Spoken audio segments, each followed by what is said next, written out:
Hello students, मैं doctor Sarabjit Rala. आज हम मेरे साथ पढ़ेंगे E and Z system of nomenclature.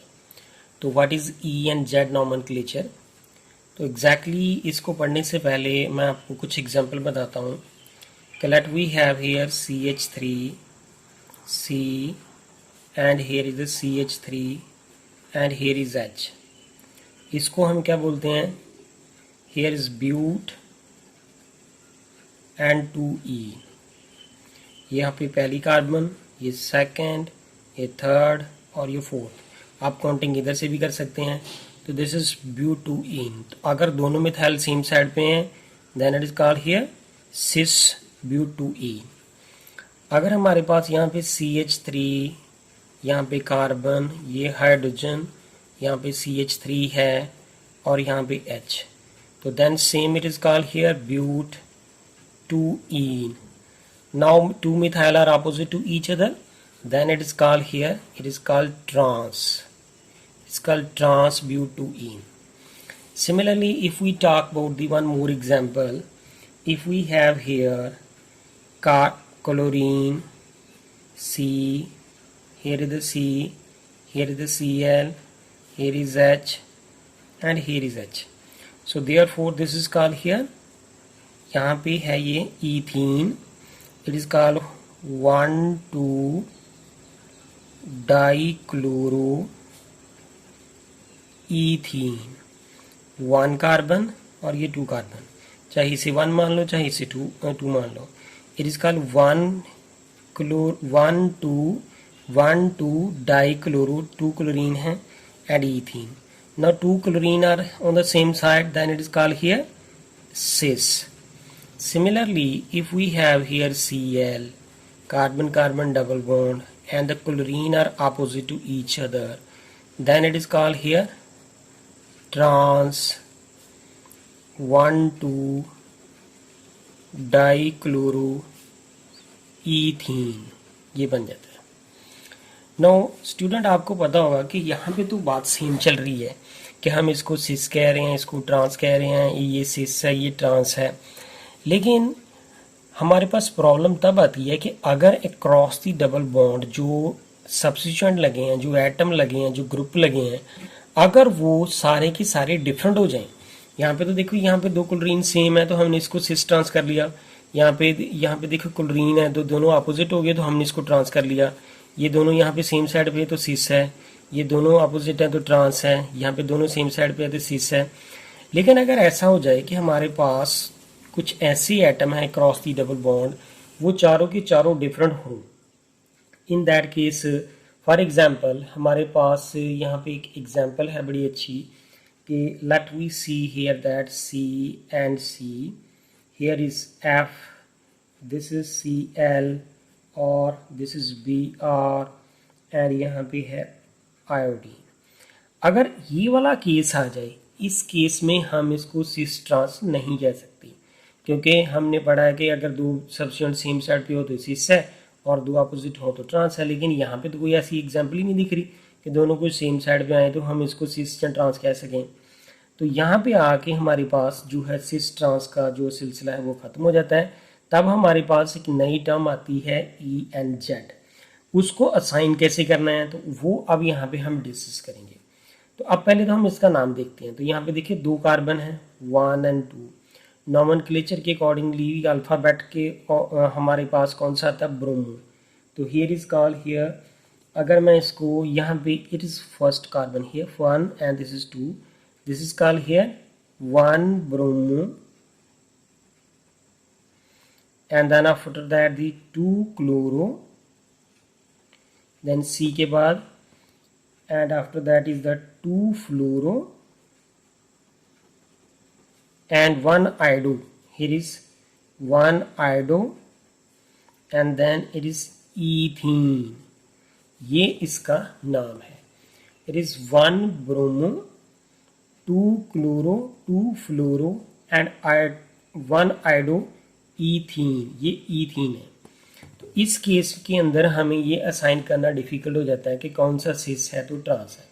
तब हमारे पास 2 रूल आ जाते हैं, 2 different rule are there। तो पहला रूल क्या आता है कि हम पहले जो ये वाली कार्बन है, फर्स्ट और सेकंड कार्बन, उस कार्बन एटम के ऊपर यहाँ पे ये देखेंगे कि जो सब्स्टिट्यूएंट या एटम जो ग्रुप जो अटैच हैं उनमें से किसका एटॉमिक नंबर हाई है। अगर मैं इस कार्बन की बात करूं तो यहाँ पे मुझे यहाँ पे देखना है कि ये पहली कार्बन है, तो ये पहली कार्बन के ऊपर ब्रोमीन और ये आयोडीन दोनों में से किसका एटॉमिक नंबर हाई है, यहाँ पे आयोडीन का। तो यहाँ पे अगर मैं इसको इस तरह से लिख लूँ, पहले तो हमें रूल ये कहता है कि जो दो कार्बन है दोनों कार्बन एटम के ऊपर पहले आप एटॉमिक नंबर को असाइन करो कि एटॉमिक नंबर जो है वो किसका हाई है। तो अगर मैं यहाँ पे इस तरह से शो कर लूँ कि यहाँ पे ये कार्बन और ये भी कार्बन, ये क्लोरीन, ये फ्लोरीन, यहाँ पे ये आयोडीन और ये ब्रोमीन, और अगर यहाँ पे ये आयोडीन का जो है, ये वाले आयोडीन का एटॉमिक नंबर हाई है as compare to this bromine, तो ये पहली कार्बन की हम बात कर रहे हैं। अब हम दूसरी कार्बन पे आ गए। अब दूसरी कार्बन के ऊपर अब हमने देखना है कि फ्लोरीन और क्लोरीन में से दोनों में से किसका एटॉमिक नंबर हाई है, तो क्लोरीन का एटॉमिक नंबर हाई है। जब क्लोरीन का एटॉमिक नंबर हाई आ जाता है तो दैट मीन टू से कि ये जो, अगर मैं इसको हम इस तरह से लिख के बताते हैं कि ये जो C यहाँ पे कार्बन कार्बन डबल बॉन्ड और इस तरफ ये जो फ्लोरीन है, तो अब इसका लो एटॉमिक नंबर है तो इसको हम कहते हैं कि ये लो प्रायोरिटी वाला इधर आ रहा है। इसी तरह से यहाँ पे ब्रोमीन था तो ये लो प्रायोरिटी इधर आ गई। यहाँ पे आयोडीन था तो इसको हम हाई एटॉमिक नंबर इसका ले रहे हैं, और इसी तरह से इस तरफ 2 कार्बन एटम के ऊपर जो है क्लोरीन लगी है तो उसका एटॉमिक नंबर हाई है, तो हमने इसको प्रायोरिटी हाई दी। अब जो अक्रॉस दी डबल बॉन्ड, जो ये वाला जो अक्रॉस दी डबल बॉन्ड है, हाई प्रायोरिटी वाले एटम जो है वो सेम साइड पे हैं और लो प्रायोरिटी वाले जो है वो दोनों भी सेम साइड पे हैं। तब हम इस चीज़ को, जो इस ये वाली जो एम्बिग्यूटी थी, ये जो हमारे पास एक दुविधा थी कि हम इसको सिस और ट्रांस कह सकते हैं या नहीं, तब एक नई टर्म इंट्रोड्यूस होती है। इसको हम क्या कहते हैं, here is called here Z, it is called here Z. Z stand for zusammen. Z एक जर्मन वर्ड है, that is called here zusammen, and E stand for here entgegen. तो it is called Z stand for here zusammen.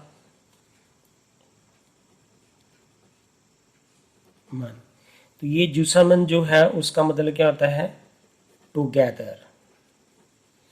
तो यहाँ पे देखें, अब ये दोनों हाई एटॉमिक नंबर वाले जो हैं वो सेम साइड पे आ रहे हैं, तो ये मीन टू से दोनों एक टुगेदर लाई कर रहे हैं, ये दोनों सेम साइड पे लाई कर रहे हैं, टुगेदर हैं। तब हम इसको कौन सा टर्म असाइन करते हैं, जेड। तो इन दैट केस अगर हम इसकी बात करें, जो हमारे पास पेरेंट केस चल रहा है जिसकी डिस्कशन चल रही थी, अब यहाँ पे देखो आयोडीन है, ये क्लोरीन है, दोनों का एटॉमिक नंबर हाई है और इसका प्रायोरिटी हाई आ रही है, इसकी भी प्रायोरिटी हाई आ रही है, और ये लो वाले दोनों सेम साइड पे है, तो तब हम इसको क्या कहेंगे, ये वाला जो मॉलिक्यूल है ये क्या हमारे पास जेड आइसोमर है ये। तो देयरफॉर जो इसका नाम है, ये वाला जो हमने स्टार्टिंग में लिखा था, तो this is 1 bromo 2 chloro 2 fluoro 1 आइडो ethane, तो उसके नाम के सामने सिर्फ हमें क्या लिखना है, it is called here Z 1 bromo 2 chloro 2 fluoro 1 आइडो ethane, तो तब उसको हम जेड कहेंगे, ना सिस ना ट्रांस कहेंगे। तो this is called here Z isomer. तो Z stand for the together. अब हमारे पास दूसरा केस आ जाता है कि अगर ये वाली जो कार्बन थी, ये वाली जो अभी डिस्कस की हमने कि यहाँ पे कार्बन, ये कार्बन, और यहाँ पे सपोज क्लोरीन ऊपर होती है और फ्लोरीन नीचे है, यहाँ पे ब्रोमीन को मैंने इसी से साइड पे रहने दिया, और ये आयोडीन। अब यहाँ पे देखें फिर से ये एटॉमिक नंबर 1 है, ये कार्बन नंबर 1 है, ये कार्बन नंबर 2 है। तो जो कार्बन 1 है उसके ऊपर आप देखें कि किसका एटॉमिक नंबर हाई है, ये कि आयोडीन का एटॉमिक नंबर जो है वो हाई होता है, और ब्रोमीन का एटॉमिक नंबर क्या है, लो। अब यहाँ पे फ्लोरीन का एटॉमिक नंबर क्या है, लो, एंड क्लोरीन का एटॉमिक नंबर क्या है, हाई। अब जो दो हाई एटॉमिक नंबर वाले एटम्स जो हैं क्रॉस दी डबल बॉन्ड, वो अपोजिट है। अगर वो अपोजिट होंगे तब new term introduce here, not cis not trans, that is called E stand for entgegen. E एक जो वर्ड है that is the Roman word है, this is called here entgegen, ENTGEN।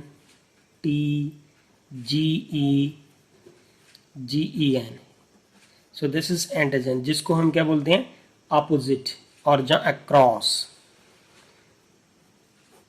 तो एंटाजन स्टैंड फॉर दी अक्रॉस। तो यहाँ पे ये iodine और ये क्लोरीन, तो यहाँ पे ये वाला है atomic number, carbon carbon double bond के क्रॉस एक दूसरे के अपोजिट हैं, तो then it stand for E isomer. तो तब हम इसका नाम क्या लिखेंगे, it is called here E1 bromo.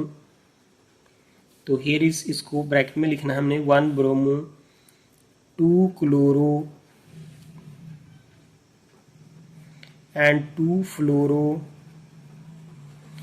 and 1 iodoethene। तो ये हमारे पास जो है नॉमेनक्लेचर बन जाती है। तो this is all about of the जो है E एंड Z नॉमेनक्लेचर के, उसको हम कैसे असाइन करते हैं, how it is the E and how is the Z nomenclature is introduced when we have the 4 different function group are attached across the carbon-carbon double bond. Now let's see one more example here. If we have here, if we talk about the next example, if we have this one, let's see, we have here CH3, यहाँ पे C and CH3 and here is H and here is H।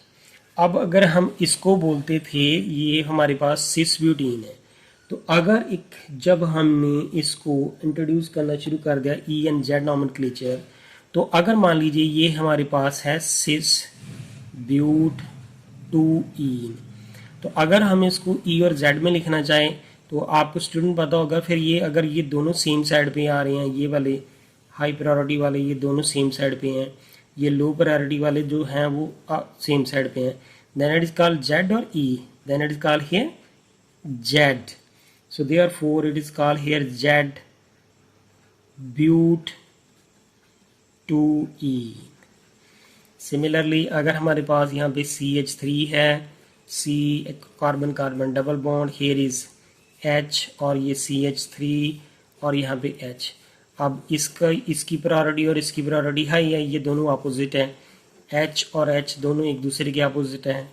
So therefore then it is called here E but 2E। So this is the next example in the case of the E and Z nomenclature. सिमिलरली हमारे पास one more example है, अगर हम हमारे पास देखें, ये carbon, ये डबल बॉन्ड, ये C डबल बॉन्ड OH और ये H, और यहाँ पे HOOC और यहाँ पे H, इसको हम बोलते हैं malic acid. It is called here MALEIC, this is called malic acid. और ये मैलिक एसिड तो है, लेकिन हम इसका दूसरा नाम क्या है, यहाँ पे देखें 1 2 3 4, काउंटिंग चाहे इधर से भी कर लें, तो हमारे पास ये क्या बनती है, it is called but, 4 carbon है, 2 ईन एंड 1, ये पहली कार्बन, ये फर्स्ट कार्बन, ये सेकंड, ये थर्ड और फोर्थ, एंड 1,4 डाईओइक एसिड, ये बन जाता है, क्योंकि यहाँ पे इसको ओइक कहते हैं। यहाँ पे ये जो 2 कार्बोक्सिलिक एसिड लगे हुए हैं, तो यहाँ पे 1 2 3 4 4 कार्बन है, इट्स ब्यूट, तो ये फिर सेकंड कार्बन के ऊपर डबल बॉन्ड लगा, तो it's 2 ene and 1,4 dioic acid. अब यहाँ पे ये दोनों सेम साइड पे हैं, तो अगर ये दोनों साइड पे हैं तो देन इट इज E और Z, then it is called here Z, it is called Z but 2 ene 1,4 dioic acid. तो सिमिलरली वन मोर एग्जाम्पल, अगर हम ट्रांस की बात करें तो उसमें स्टूडेंट क्या होगा कि अगर हमारे पास यहाँ पे HOOC, यहाँ पे C, ये कार्बन कार्बन डबल बॉन्ड, यहाँ पे H है और यहाँ पे C डबल बॉन्ड OH है, ये यहाँ पे H है, यहाँ पे ये वाला जो सब्स्टिट्यूएंट है इसकी प्रायोरिटी हाई है, ये वाली सब्सटेंट की प्रायोरिटी हाई है, यहाँ पे इसकी प्रायोरिटी दोनों की लो है, तो देयरफॉर हाई प्रायोरिटी वाले दोनों अपोजिट हैं cross this double bond, so therefore it is called here E isomer. Therefore it is called E. It is but 2-ene and 1,4-dioic acid. So this is called here E and Z nomenclature. When new term is introduced in the when we have the 4 different atomic orbital. So therefore then we have this so student, this is all about of the E and Z nomenclature. So thank you student. अगर आपको मेरी video पसंद आए please इसे like करें and subscribe करें मेरे channel को और कमेंट करके बताएं. Thank you student.